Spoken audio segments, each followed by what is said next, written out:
What's up, Damian? Welcome back. Hey, Larry, it's good to see you.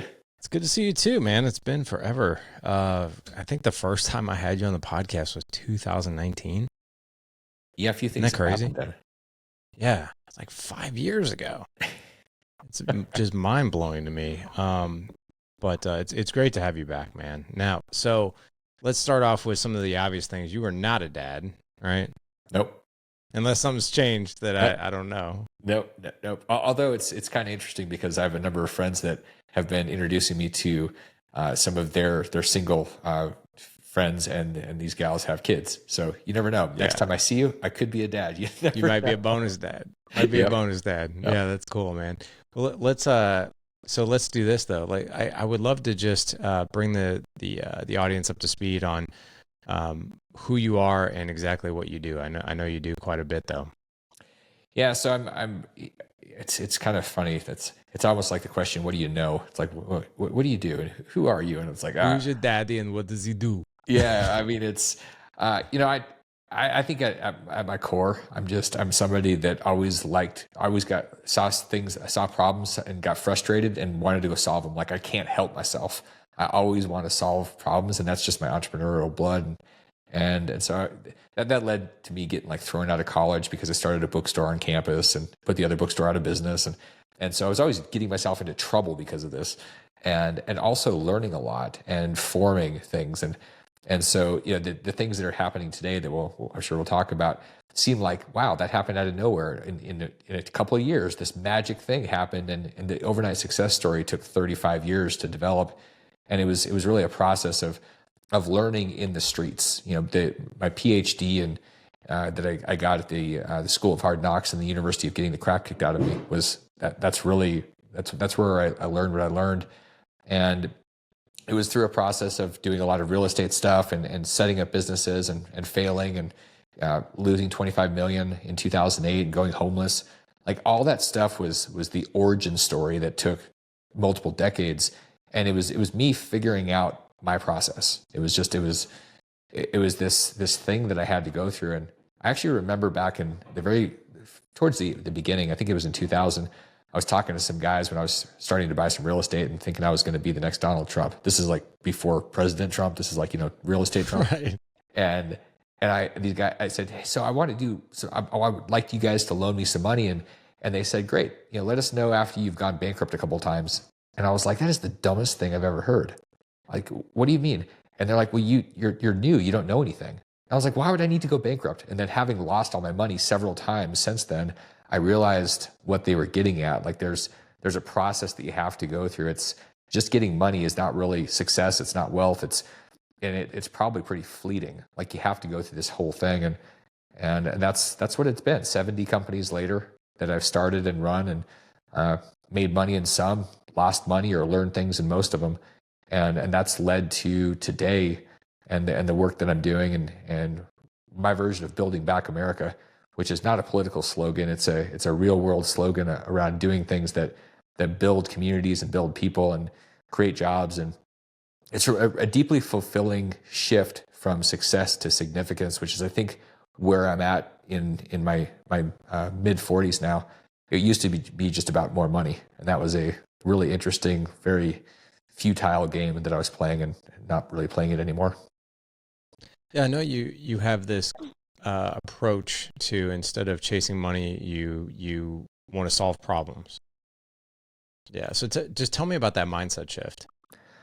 So what I remember is about 20 years ago, studying some work of Buckminster Fuller, he was probably the smartest person of the 20th century, smarter than Einstein. This is according to Einstein. And between his work and some other work I was studying, it became obvious that money is a side effect. We tend to be chasing it, but it's kind of like a honeybee. A bee goes out there and has a certain thing it's doing. And there's a side effect. We've become money bees where we're chasing money, but money is really a side effect of the value that we create. And so instead of trying to get money, and what I was doing before, I was doing real estate or doing businesses, and I was trying to figure out how much money I was going to make. And it was about how much I was getting, and it wasn't really how much I was creating and the value. And what I've noticed is that money is just made up anyway. So if we're going to make it up, we may as well make up a big idea on solving some problem, and then the money just naturally shoots out. This is there's a deep faith in this whole process that once you really trust that and let go of trying to get, and you open yourself up, you open up your heart, and you start thinking differently around that, that money gets a lot easier. It was a hard thing, and even if you're making a lot of money, if it feels like a struggle constantly and it never changes, that's probably because that's too much of a focus. At least that's been my experience. When I stopped making it the focus, and I said, okay, what is the big problem that I'm going to go work on solving? What is the project that I'm going to commit myself to? What's been fascinating, it was finding that thing and then having a thing. It wasn't finding 15 things and trying to do all of those. People tend to misunderstand this idea of diversification. Diversification is really about maintaining wealth. But what people tend to do is they diversify their wealth creation, and they chase all these different things, and they don't really get anywhere. And that's been the big shift. Focus on one thing until it's mature, and then let it go and let it go, and it's ready. It's like a kid. You don't have a kid and then let it go and it's 3 years old. Like that, you let the kid goes off into the wild when it's ready. And so that's really what the businesses have been. And there's been a narrow focus on really one thing, and then until that one thing is done. You got construction going on back there? Yeah, this is Tesla.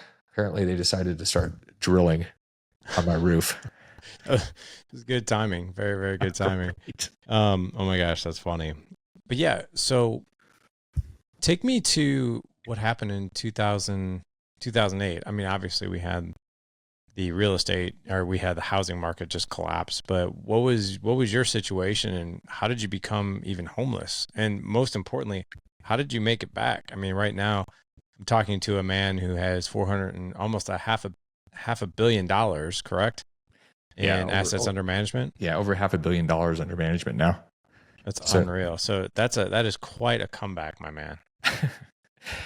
Yeah. So I mean, 2008 was that was the opportunity for me to understand ego and humility, and I needed that. I don't think, at least my experience, I needed to go through that before I could create something that was really big. That 2008, it was me thinking that it was more money was the answer, and that I was invincible. I was 10 feet tall and bulletproof. And so I thought, I'm always going to win. And I think a lot of people have learned in real estate recently, and in 2008, most people probably learned, wow, I'm actually very fragile financially and in a lot of ways. So I had a lot of projects that I thought they were home runs, and I thought I was going to make $1 million off each one of them. I had 7 of them simultaneously, and in 12 months, those 7 projects all delivered at least $1 million loss, and so I went from 20 million to negative 5 million, and when you go negative 5 million, it makes it hard to maintain anything. So it was kind of like a country song. I lost my house, my dog, my girlfriend, like it all went away. It was, and I needed that. I didn't like it. It sucks to go through that stuff, and it doesn't matter whether it's 20 million or 20,000. If you've gone through a process of losing everything plus some, it's an incredibly humbling process. The question is, can you get past it? Can you take that and launch? And it takes time. Like it was emotionally, it was brutal to go through that. I just curled up in a corner and didn't really do a lot. A couple years later, I went and started working with a guy, basically therapy and coaching, because it takes time to heal the wounds. It's kind of like in people that get divorced. Probably a bad idea to go start dating 5 minutes after the divorce. Like there needs to be a process and deep discovery. And that's what I went through. But it probably took about 5 years. And then on the other side of that, started asking better questions, like what is true, and who am I, and what should I be doing, and what's the impact, and is it about money? If I just learn and make more money, is that the right answer? And the right answer was go serve people, serve more people, give everything. And what's happened from that perspective, a deep amount of trust is developed with people because they understand the intention. It's not what are you trying to sell me, it's what are you trying to serve me with? How are you trying to serve me? They just feel it. And There, Covey's book, The Business at the Speed of Trust. Once the relationship is built on service, everything that you do with people, there's a speed, there's an ease, there's a grace, and things happen. So it went from, okay, I'm just going to try to do another deal, to I'm serving people, to I have an idea and people show up with $40 million to fund the idea because there's so much trust that's been built. And that was what the project that I've been building, FrameTech, that's what it was. It was a napkin 2 years ago, and the trust that had been built over a number of years resulted in people saying, yeah, here. And it was open arms, open hearts, deep trust, and the relationship is building this thing. Yeah. So tell me about FrameTech.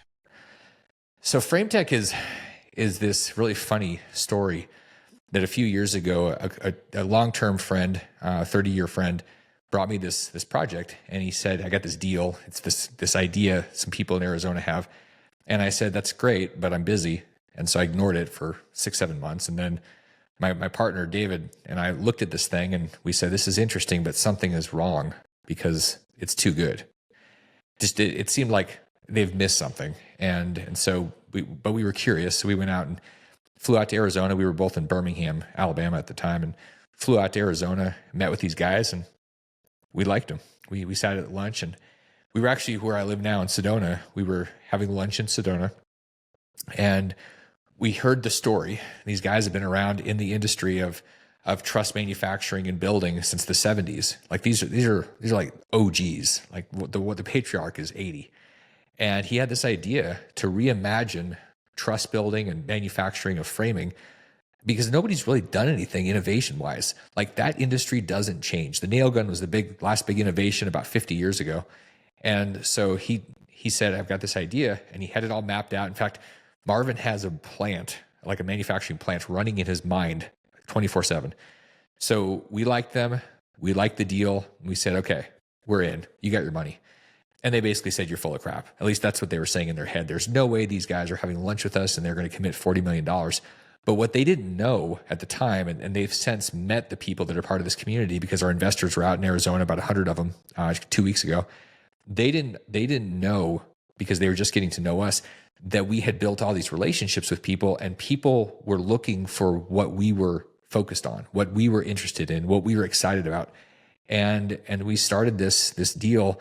We said, okay, let's go, and bought property and started this process. And it's a very long process. We're building this manufacturing plant. And the idea here is that we're creating a system where we vertically integrate framing for houses and apartments. And the innovation is almost fully automating the process to where somebody brings us plans for a house. This is like custom house or developer. They bring us a house, and our plant, we take those plans, and all the framing, the floors, the walls, the exterior walls, the roof trusses, all of the wood, all the framing is built in this thing, almost entirely automated. And then we load it up on our trucks, and our team goes out and puts this thing together. And instead of that process taking a couple months, it takes 2 weeks. And for an apartment that might take 10 months, it takes us 2 months. So not only are we wicked fast, but the tolerances inside of a manufacturing plant mean that our product is vastly superior to everything else that's on the market. There's nobody that's going to have a better quality product because you have constraints and quality controls, and every plate that's put on a truss has a photo taken of every plate. Like everything is so controlled. And here's one of the other incredible things. Because of the technology that we have patented, our patent was completed last fall, in the end of 23, our system produces almost no waste. So we have this technology using finger joinering, and basically what that means is all these boards come into the plant, and our system runs them through, sticks them together. We have one continuous board. We cut the pieces we want. So we have corner pieces that are waste, but we have like 1% waste versus 15. So we don't have dumpsters full of wood. We're not throwing away forests. So our plant is either going to be LEEDs Gold or LEEDs Platinum. We have almost no waste. We've got these communities saying we're being courted by economic development councils and committees all over the country wanting us to bring these plants there because they see what we're doing, creating all these jobs, creating housing. And the reason that this is working is because there was a vision to solve a huge problem. The millions and millions of units, that the houses and the apartments that are just not being built because you don't have people that want to frame. It's too hard. And we saw this big problem, and it comes back to, are we focusing on money, or are we focusing on a big problem and solving it? And the right team came together, and the right community was there to back it up with the fuel. And so we got to be the ones that put this thing, package all this stuff together, and bring all these people and parties and fuel together. And ultimately, we're helping to solve the housing crisis. So that's incredibly fulfilling. And when people, they used to know me, and they're like, you had like 17 different things you were doing, and I'm here, and I'm doing this one thing. Like, this is the stuff that I used to do. People are running it. I'm focused on one thing here in Arizona. It's 30 minutes from my door, and it's helping to solve a huge problem that we have in America. And I'm really proud of it. That's really awesome, man. Yeah, and I'm thinking too, just the wood being exposed to the elements when it's raining and snow and like all these other things that, like, I would imagine the quality would drastically go up because it's not exposed to those elements, or at least not nearly as long. Literally, we're cutting down exposure time to days. What happens is, when we go and we put the stuff on, a builder knows, okay, this house or these houses are going to be framed this day or this day. It's not sometime in the next 2 months. So you don't have piles of wood that are sitting out in the elements. You literally have frames out there. Their follow-up trades, like plumbers and electricians, go in. They can line those people up right after that. So not only are they saving a ton of time, but you think about the defects and the warpages and all these elements that builders, it's a problem. Like, if you ever try to hammer something into your wall, and you notice that your stud is a certain place, you go up 2 feet up in the wall, and maybe the stud's not there. It's because it's warped. Literally, people's houses are all crooked, and a lot of that has to do with the elements screwing up the wood. And so we're taking out these problems, and people aren't even going to realize it. But one of the things that we already know is happening when we start putting these things up, the inspectors and the communities are going to be saying, "Oh, this is a FrameTech product. Yeah, easy." And then they're going to start telling developers, "You really should use FrameTech, because it makes everybody's job easier. They have a better quality product. They have less claims." Builders are going to say, "Well, we want this because we're going to get sued less because of defects." There's no downside to this. Like, typically there's a winner and a loser, and all we have is everybody winning, because it's a cooperative solution focus versus I'm going to win, you're going to lose. And there's a different philosophy around this entire thing. That's fascinating, man. And I know that, so this is obviously a company that you run, correct? Yeah, I'm the chief innovation officer. So we've got incredibly talent. Like, right off the bat, people say, "Well, so you're in manufacturing?" I'm like, "Yes, I have an incredible team. I have people that have been doing this for longer than I've been alive." And so we have people that literally have been running manufacturing and trust manufacturing since the 70s and 80s.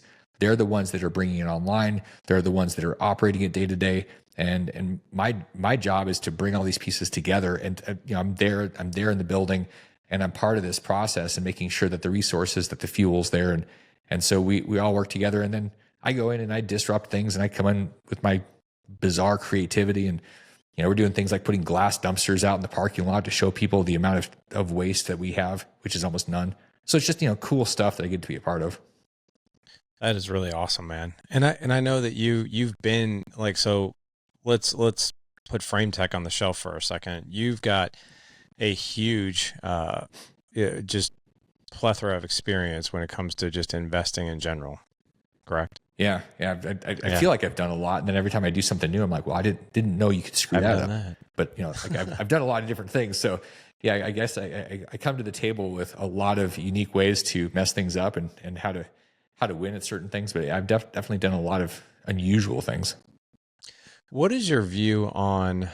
Because I know that you head up EQRP, which we're going to get to that in a little bit. You've been in real estate. I know you're in silver and gold. And the story I'm telling myself is, but I'm not really sure, is you stay away from necessarily the traditional market. Is that correct? Yeah, I don't necessarily trust the traditional market. I trust things that I can have an influence on, and that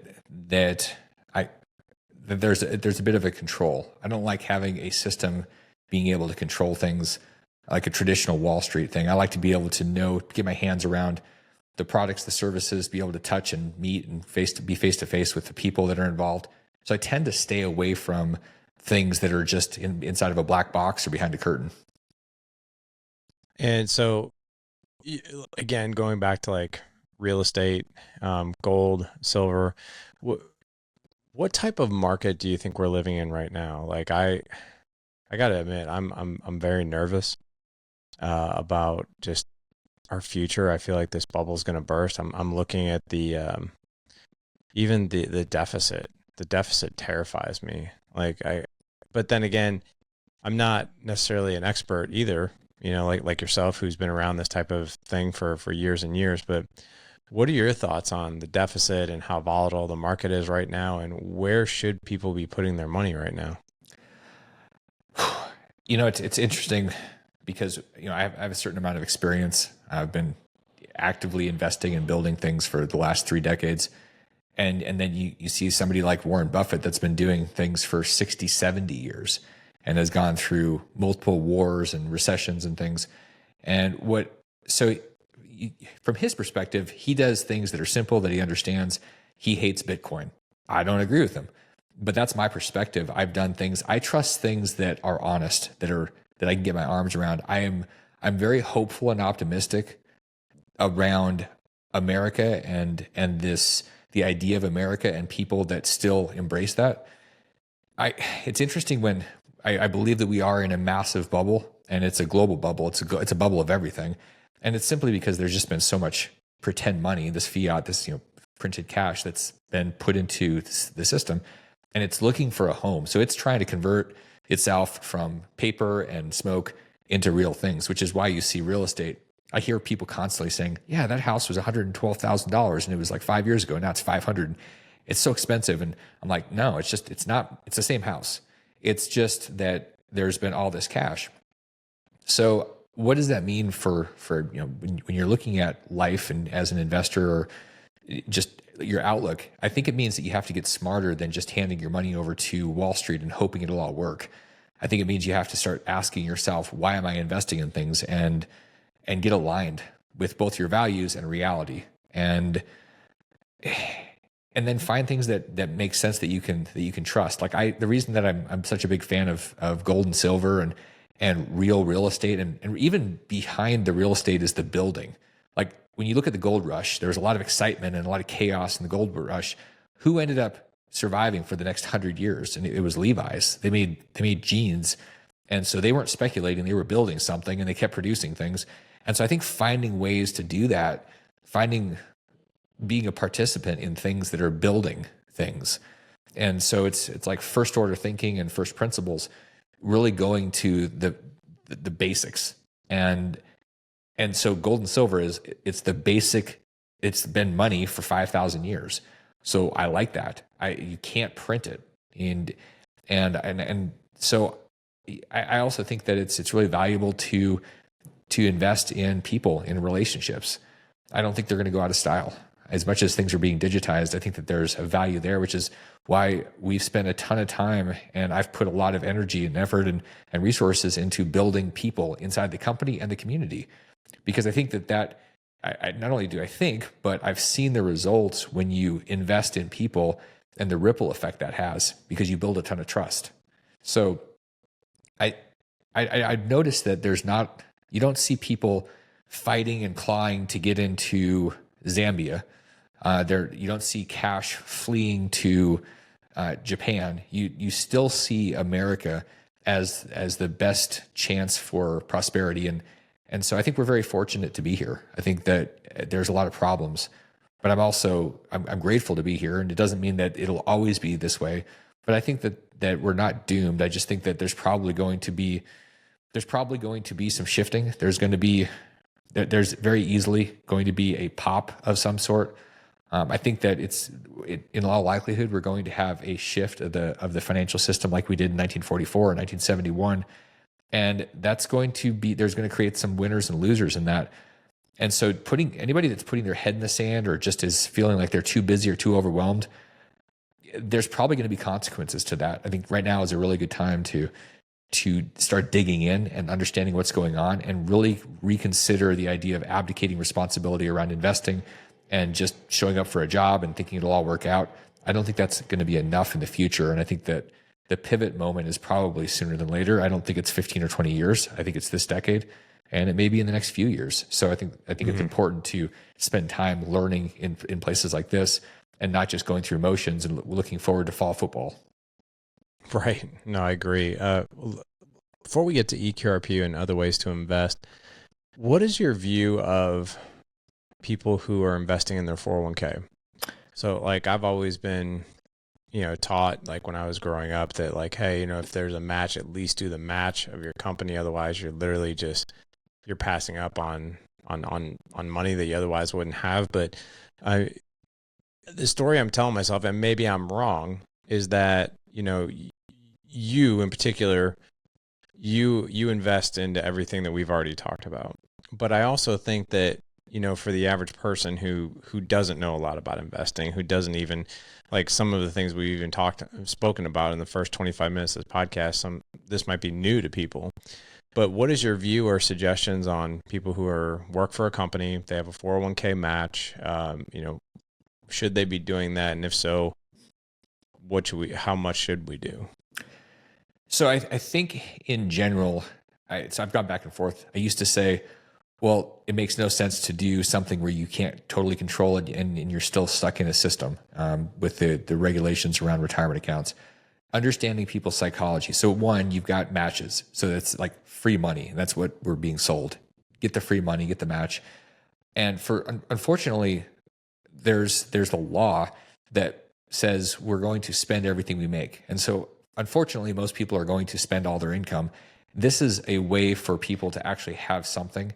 And when you get that quasi free money, it tends to build if you consistently do that. So I think for most people, it's probably a good idea. Now, that being said, if you're going to spend the time learning and really digging in, and I mean, this is really just a function of energy. You're spending energy and time learning about investing. Would I prefer to have my money in a place where it was flexible, completely flexible, where I could do whatever I wanted with it and it didn't have any rules from the government? Yeah. So instead of spending or putting $20,000 a year into a 401k, like I'm always going to do better than giving it to a mutual fund or the traditional locked up things. Most 401ks, EQRP being an exception because you actually can do all these things inside of it. But your 401k at work, if you have one, you're really going to have very limited options: cash, mutual funds, bonds, some type of time, stamped type of process where you're not really going to have a lot of control. It's like pick one of the 5 or 10 funds. I think if you were going to be a sophisticated investor, you're going to have way more options and you're going to do better than the matching, and you don't have to worry about when you can spend it. What I like best is getting control of your money to the point where you've got both. So you've got some money in a 401k. And the reason I like the 401k and ultimately having money in a retirement system is because that pile that you make sure ends up being Roth means it's never going to be taxed as it's growing and when you spend it. I like that as part of a portfolio. I don't like that as the only part. And I don't like not having that because I want to have these different tools, if you will. So I think it kind of depends. Unfortunately, most people are either too busy or too tired and they're not going to do anything. And in that case, if they didn't do the 401k, they're literally going to be poverty stricken in retirement. So I think that it probably makes sense for a vast majority of people that are not going to step up and take responsibility. Got it. Okay. And EQRP. Now, I've had my EQRP, I think, since 2019, since I first met you. And the interesting thing is, even when I talk to people now, like I buy real estate with it, I do certain things with it, and they're like, EQRP, what is that? And the way I describe EQRP to them in just layman's terms is it's a retirement account that works very much like a checking account where you can basically write checks for real estate, silver, gold, that types of thing. And as long as you're not, the profits go back into that EQRP, you're not withdrawing from it. you're not being penalized for anything like that. But what does EQRP stand for? How does it work? So For the EQRP audience? is an enhanced qualified retirement plan. And what that means is it's a type of qualified plan. It's a type of retirement account. What I did when I created it many years ago was to look at the tax code and see what was available inside of the 401k and IRA space, and create something a little bit different that gave people the ability to control at the highest level, to where you could choose, like the real estate or gold, silver, startups. People are buying Bitcoin. It's almost anything you can imagine you get to buy and invest in. And like you said, you invest in it, you grow things, and when you sell them inside the plan, there's generally no taxes. And so you have this opportunity to shelter this wealth and to grow it. And it works individuals. It also works for companies. So what's happening is more and more companies are noticing and realizing, wow, I can have my company, my employees, and as a business owner, I can do other things. I'm not just stuck with mutual funds. I think people are becoming fairly disillusioned around a lot of what they're seeing in the stock market, and they want to have more choice and more control. So EQRP was really meant, it started off as this tool and where people had control, and it's evolved into a community where people can connect and work together as investors, and they can share their deals. And it's more about empowering each other. So the network effect of all this, all the mindset of wanting to be in control and be responsible has evolved into a place where now people have found a group that thinks like them. They're not like the outlier. We had a bunch of people for FrameTech come out here to Arizona a couple of weeks ago, and one of the coolest parts not only was them seeing the plant that we built, but they got to meet each other. And it's kind of like the events that we've been at, where you're meeting people that think like you. This was an incredible place. EQRP it's sort of like this social experiment where people get to come together and realize that they're not crazy, that they're not alone. And a lot of really cool friendships and relationships we're starting to grow and bubble out of that. And that's what it's all about. It's about the community. It's about empowering people. It's about giving them the right tool and the right learning and the right confidence that they can do things that maybe they thought they were a little crazy and even thinking about. And what are the rules? Like, how exactly does it work? I mean, I know obviously because I've been involved with it for 5 years, but and I love the program, and it's really been extremely beneficial for me. And the way I got started was I had an old Roth IRA that I simply just converted over into an EQRP, and then just started investing in real estate with it. So the way it works is when you have these old retirement accounts, IRAs and 401ks, you can generally take that money and move it where you want to move it. You can roll it over, not a taxable event. You can take it and start investing with it. And what's happened is people get interested in things like real estate, or maybe they want to loan their money out. They want to be a bank. And most people's pile of money is sitting in their old IRA or 401k from their previous job, or some people have 5, 10, 15 different 401ks. And what happens is you get to take this money, consolidate it, and then you get to drive it. So think of it as the vehicle, and you're in the driver's seat, and then you get to drive around and pick up and collect things to put in the trunk, all your investments. So ultimately what happens is you get to be completely in charge. And one of the funniest questions, and actually pretty common, is, well, what kind of returns do I make? And the answer is whatever you can create. Whatever you create. Yeah. It's not the investment. It's the structure that allows you to go do whatever you want. So really almost anything you can dream up. I mean, I've seen people do all sorts of things in there, and it gives you all those options where wealth is created, and also things that you can actually be in control of, where you're not just hoping that the stock market goes up on Friday, or CNBC gives you a green arrow. Like, that's not your world. Shifts from that to a place where you can actually engage with your investments and the people that are driving them. And really, you can even do things that you're directly driving yourself. So, whether it's flipping a house or buying an apartment for your retirement account, there's just all these different things that you can do. That is really cool, man. Yeah, I've only used it in a couple of different ways, and I'm wondering if there's more to it. So I've never bought gold or silver with it yet. I have done exactly what you've talked about, which is, do a hard money loan for, rehab projects or whatever. I've worked with a couple of really small contracting companies here where, I go and I'm basically the financial back. I buy the home, I buy the rehab, I basically pay for the rehabs up front, and then that contractor will pay me an interest on that money every single month until we close and he sells the rehab property and that kind of thing. I've also invested in multifamily deals with it. And I've also invested in just single family homes with it as well. I've been really, really pleased at how easy it really is. I mean, it's literally like a checking account that you can pull from and work with. And then I've never taken one penny from it personally, like as far as a distribution or anything like that. I keep it in there until I'm of retirement age. But tell me, it sounds like there's more things you can do with it than I realized. Well, pretty much anything that you can imagine investing in at all. There's almost nothing that you can't invest in.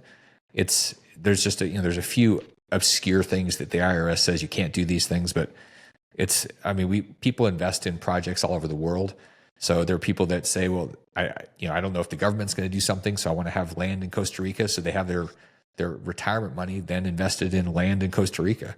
They buy physical gold and take possession of it. And that's one of the unique places where there's no counterparty risk. Like there's nothing that somebody could do to impact the gold that you're physically holding, because you can with a 401k. You cannot do that with an IRA. But there's it just gives you all the options. And most people don't even really consider this. They just think, well, I can pick one of the mutual funds. But I love what you're doing, and I love when people are doing that, where they're sort of flipping the idea of a bank on its head, because you're becoming the bank. You get to lend, and that's why why do cities have all these towers that have bank names on them? Because banks make money. And so when you can become the bank, truly become the bank, it's a very cool thing. A lot of people like to do that. And then there's opportunities like with FrameTech, where a lot of people use their retirement money. So the potential to have a very, very large upside type of return.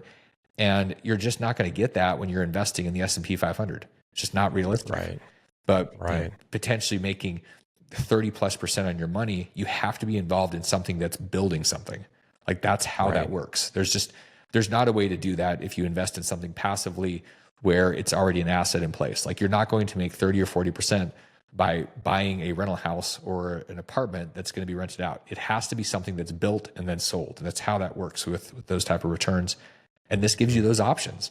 And what's also interesting is being in a space like this, where you're bumping into other people that are in this space, you tend to start learning, oh, there's that other thing and this other thing. I had no idea, because everybody's in that same space. If you're just trying to figure this stuff out and you don't really have people around you that are on the other side of Wall Street, you're never really going to even think about these things, but they just naturally occur because it's all the conversations that are in every direction. Yeah, I mean, and that's the thing. I mean, I feel like we're just not taught these things.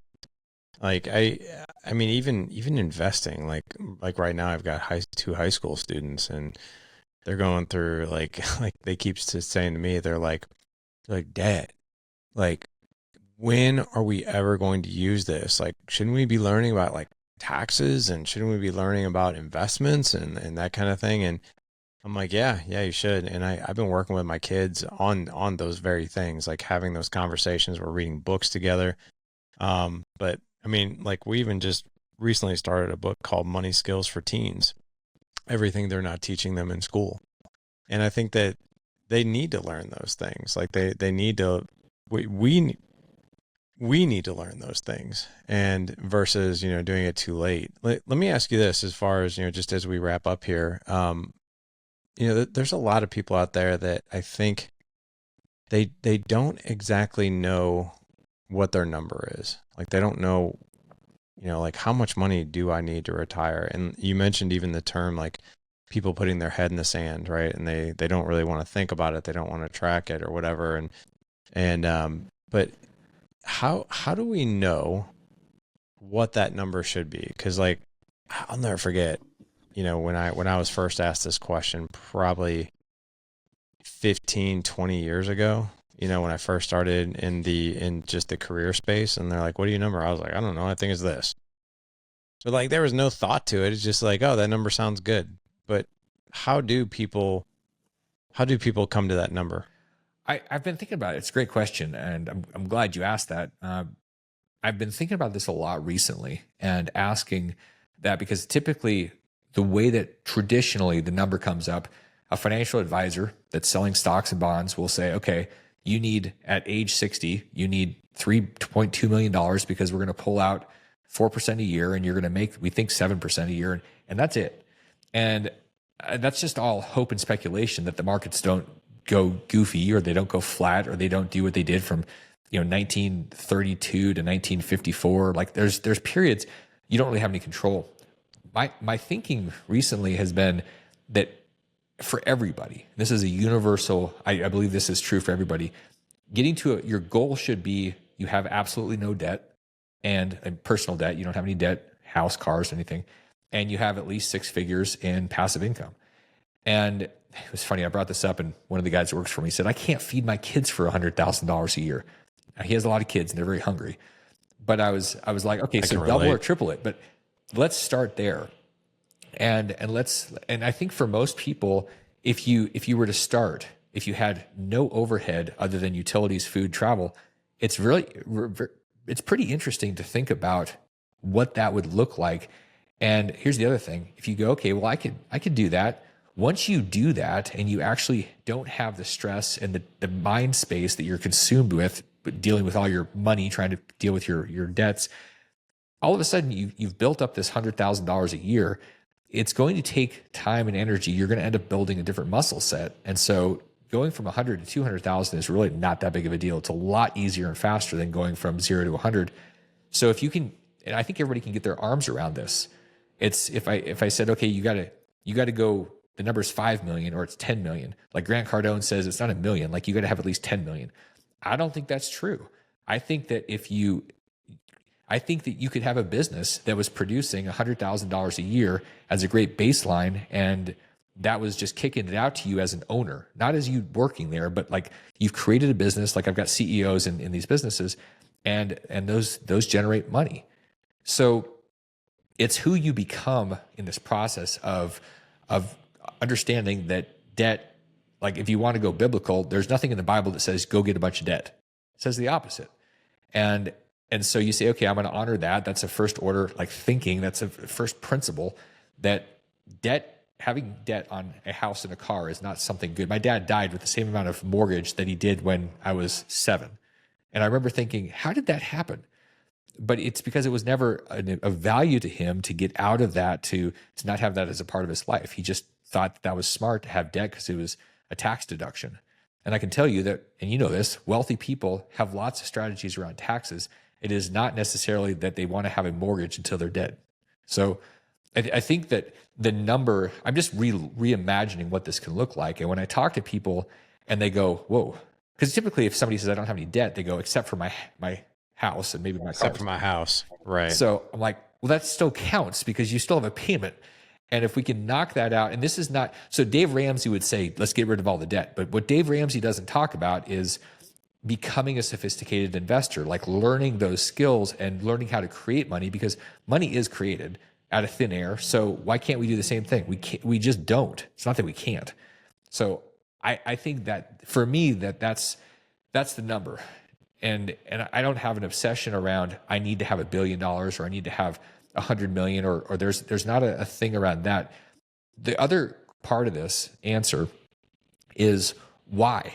So if somebody says to me, I want $5 million, I go, why? And they go, I don't know, it seems like a good number. Like, you're going to give up a certain amount of your life to get to that number. It better be deeply meaningful. If it's just that number, it'll never be enough and you'll always be scared and you'll always be wanting more. And I know what this is like because I had my $5 and my $10 million in the 2000s, and it was never enough. So I think that's part of it. Asking why. What is it for? Is there an impact? Is it because you want to create a beautiful home for your family? Is it because you like lots of toys? Like, why is it no, it can't just be a number for the number's sake, because it simply won't ever be enough. Right. Yeah, I agree with that. I just read a book from Bill Perkins. Have you heard Die with Zero? Yes. Yeah. So I'm curious what your thoughts are on that one. I used to have a number in my mind, and then I read that book, and I thought it was a really fascinating approach to this whole thing. In other words, and he had several stories in that book about people who either worked actually longer than what they needed to. Like one lady in particular, I think she was, I don't know, a post worker or a school teacher or something like that, and I think she had a goal like I want to have $750,000 in the bank to retire. And then unfortunately by the time she passed away, she actually didn't need that much money and there was like $132,000 left, which all her kids did was fight over it. And so and what she actually could have done is retire with actually less and actually retired 2.5 years earlier than what she actually did. So that was a fascinating story. The other thing too is he talks about this really specific, incredible balance of don't wait too long to not at least somewhat enjoy your money a little bit, because what a lot of people don't realize, they're like, okay, well, I'm gonna retire at 65. So, and let's just say I need $3 million. I know we kind of threw that number out there earlier in the show. So I'm going to work my tail off and try to accumulate that much wealth. And then what happens is he talks about this in the book, is that they acquire that much money. They're 65 and their health is completely in disarray. And now they don't even have a way to use all that money. And they're just like sitting out there like, well, crap, I wish I would have enjoyed some of this along the way. And I just didn't. But what is your opinion on, people who, want to accumulate massive amounts of wealth, but also at the sacrifice of like, hang on, like, wait a second. Like, I loved your question of like, why do you want that much money? Like, what's your why behind that?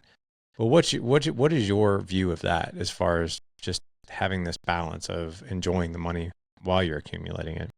So it's a blend between what Steve Jobs said and the idea of seasons. So he made a comment basically he said, if I spend too many days in a row where I'm not happy doing what I'm doing, then I need to reevaluate what I'm doing. And I also believe that there are seasons that it's not always going to be happy and joyous, and there can be a grind, and the grind isn't bad. I think that it's a mistake for people to think that it's all about purpose or all about passion. I think that there needs to be a deep purpose. Like I'm creating an incredible amount of wealth for me and for a lot of people. And a friend of mine sent me a message this morning and she said, oh my gosh, it's Monday. And I was like, and she said, like, I just don't really love Mondays. And I was laughing and I said, it's one of my favorite days. I can't wait to get going because I'm having so much fun building. I'm enjoying it. So one of the mistakes around retiring is that people actually aren't really they're not loving their life. So I think if you find something that's deeply meaningful, part of it is you're not going to try to escape it. And I'm always going to be building something or creating something. And I think that it's really valuable to integrate things like people that are at 65 or 70, traveling, if that's what you want to do, is a very different experience than traveling when you're 20 or 30. And it's really sad where I hear people, and you do too, they're like, I'm going to do all these things when I get to this age or I have this amount of money. And I think that's an incredible mistake. I think one of the things you miss is if you don't do those things, you don't have the perspective that you would if you did those things earlier. So you can feed those into your life. Now it doesn't mean when I see people that a lot of people they don't want to grind at anything. They want to have all their evenings and their weekends and their summers. They want to have it like they were a child where everything was, lots of free time. And I think Right. if you want big things, including a deeply fulfilling life, I think that part of that is you're going to have to be willing to pay a price. If you want Michael Phelps gold medals, what did he do? He spent 10 hours a day for 10 or 15 or 20 years in the pool. So it goes back to the why. Why do you want the money? What are the things that matter to you? I think people by default just go out there and they start working and making money. And then they think that they're supposed to get to a certain point and then their health or their life is going to be a certain way. And to your point, people end up making all this money and then all of a sudden their health is bad. And what do? They give up all their money to try to get their health back and then they die. And And so one of the things that makes me think about it, I had a friend of mine that died a couple weeks ago that's in his 40s. He was. And I think about, and he was one of the nicest guys that I've ever known. And I go, okay, so it's a reality check. And For sure. the things that I'm spending my life, I'm trading my life for these things, these experiences, these relationships. I'm realizing that another $1 million is not going to make me happier. Another relationship, another coffee with somebody, another podcast, sharing an hour with my friend Larry. Like, these are the things that I'm going to remember, but not the money stuff. And I think one of the things that I find a lot of people doing, and I think it's a huge mistake, is wanting to accumulate a bunch of money just to hand it to the kid. And I'm like, one, I think it's destructive just to hand a bunch of money to a kid unless you've actually developed them as a human. And I also think that you can, if you don't set the stage and build the framework with, and you do this from having kids, if you don't help them understand how to think, handing somebody a bunch of money is usually a very destructive thing because they don't know what to do or how to process it. Right. And so I don't know that that's a great thing. Plus, like, I'm really grateful that I started off in the world basically poor and broke. It forced me to have to dig down, and it doesn't mean you can't start off with wealth or means, but I think I'm glad that I didn't have anything to start with.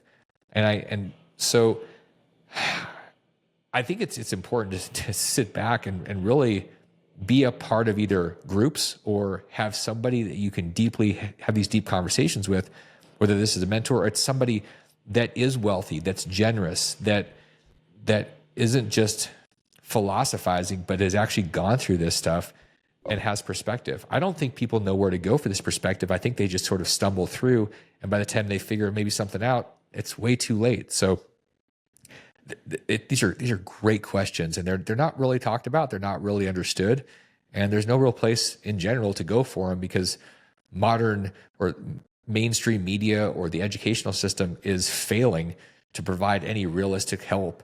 It's people like you doing the work you're doing to ask really good questions and then try to pull this stuff out of people and give people questions to ask themselves. I think you mentioned something in there about giving kids money. You and I grew up the same. I mean, I didn't we didn't have hardly anything, and even my kids now, like I was talking about this on another podcast I was recently on, is like they're like, what's one of the hardest things you have to talk yourself out of, right? When it comes to if I can only talk, when it's about being a dad. And I said, honestly, it's the temptation to overserve and overcomfort, because my childhood was really uncomfortable, and I remember like how painful that was, but it was beautiful, incredible lessons that I never regret, and my kids now, like, I want to serve, like I want them to like have this good life, but the thing that I need to always keep in front of mine is like, well, in order for them to have a good life, you have to make them, they have to have a certain mentality of how they view the world and how they go about it. So like my boys, they used to ask me like, hey dad, can I have some money? I'm talking about when they were little. Like right now I have an 18-year-old and a 16-year-old and 10 and 8. And when the older ones were like really little, they'd be like, can I have some money? And my response to them is, I could give you money, but we're going to learn how to make it. So like, we've been doing this for years. So like my kids know that they do not ever ask me for money. Instead, they're like, Dad, how can I make money? What is something that needs to be done around the house that I can do for money, right? And I'll give them like really big stuff, like, so for instance, and it's incredible because both my two boys, the two older ones, I'm so proud of them because they both started their own business. It's funny. They both started their own car wash and detail business, and they do insanely well. And then the cool that we've been having conversations about, like, they're like, we need to be faster. We need to actually be better. So they're taking their profits. They reinvested like in a power washer, and they reinvested in like this really cool tool that like really gets all the grime in the wheels and stuff like that. But they know I'm not going to give it to them. Like my 16-year-old came to me. He's like, Dad, he's like I really need some money. I wanted to, invest a little bit more into the business. And plus, like, he's got prom and all that stuff coming up. And I was like, your little brother's room, his little 8-year-old brother's room, I was like, it desperately needs to be decluttered and purged. And I was like, it needs to, like, dude, I did not, like, I was gonna do this job, and I was dreading it. And I was like, if you do that job, and I was like, it's no joke, man, it's gonna take you like 4 hours. I was like, I'll pay you to do that job, and you're doing it with your brother. You guys are doing it together, but you are heading it up. You are managing it. And dude, he just did it last night, and that boy spent 4.5 hours with his little brother in there. I have never seen such a pristine, well organized, completely decluttered room. Like, we're giving stuff to charity and all this other stuff. But I think that's something that we always need to watch as parents, is like, we want to give money, but that's I don't think that is a good way for them to go about that as they get older. This is interesting how typically entrepreneurs, people that create from nothing, tend to do the same thing. They want to make it easier for their kids. And Right. I think that you take away something, that you take away all those lessons, like the way that you're teaching your kids, you're providing lessons. But my dad's lesson was no, we have no money. And so that was my framework. It wasn't, let me teach you about money and let me show you something. So I like your version better than my dad's.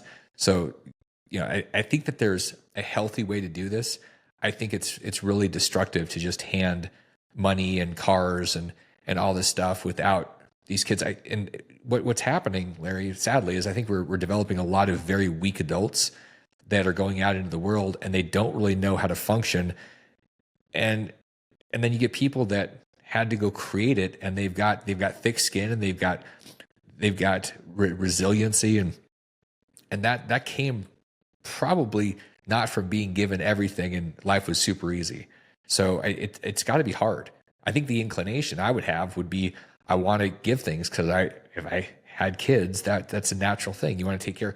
My mom used to do that. She'd have a paycheck and she would just want to give it to us kids. And I always felt bad. And I was like, I don't want your money. You literally are cleaning toilets for that. And so I had a really hard time. And so, but her inclination, everything she had, she wanted to give. And so I don't think it's necessarily unusual. I think it's very common, especially when you have means, and especially when you went through so many struggles developing it. But I also think you definitely take things away from kids. And so reframing, giving them an opportunity to have the wealth, and they have to participate in creating it, is incredible. Like that is one of the smartest things that I think any parent can do.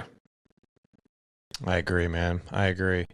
Well, Damian, this has been awesome, man. I want to say, like, over the past 5-6 years I've known you, this might be the third time I've had you on the show. Yeah. And every time we're together, or every time I talk to you, or I talk to I just feel like I learned something new. And but I want to make sure that if any of the guys want to connect with you, even if they want to hear more about EQRP, which, by the way, guys, I highly recommend that program. I've been a part of that myself personally since I met Damian back in 2019, and being a part of that program has given me a ton of flexibility, and it has afforded me being able to invest in real estate and other things that I otherwise wouldn't have. And you really opened my eyes to that, so I appreciate that. But for guys who want to connect with you, hear more about EQRP, or even guys who want to hear more about FrameTech, or just even if they have questions for you, I know you're super responsive and so giving of your time, like, and I know you answer questions. So what's the best way for guys to do that? Either of these spaces, if you're curious about EQRP or FrameTech, just go to those sites and poke around and be curious about whatever it is that's got you kind of going, I want to know more about that. And if there's anything that I said that resonates with you, but find me on LinkedIn or listen to more of me on Financial Underdogs. And I do love connecting with people. I love connecting with people that are curious and open-minded and want to take action on things. I find myself being really excited about those type of people, and really drained by people that just want to beat me up with their opinions based on nothing that they've done. So if you're the type of person that is like, I'm curious and I want to do something different, I want to accelerate my life, like, I'm all in. Just ping me on LinkedIn, and I'd love to connect with you.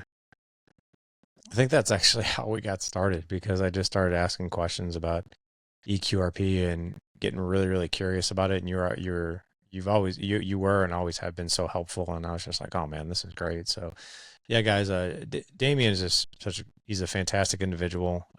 Obviously very giving of his time and resources, as he's been on this podcast, and you won't have to look far to connect with Damian.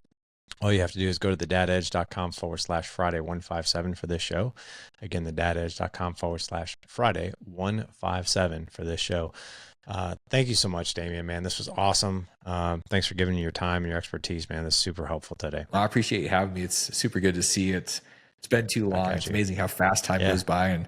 And when I get to spend time with you, it's a reminder of what matters, and really what matters is the relationships. So thanks for being in my life, and thanks for letting me share with the folks in your community and being a part of this. You bet, man. Who knows? Next time I see you, might be a bonus dad. Find that lucky lady and see what happens. That's right.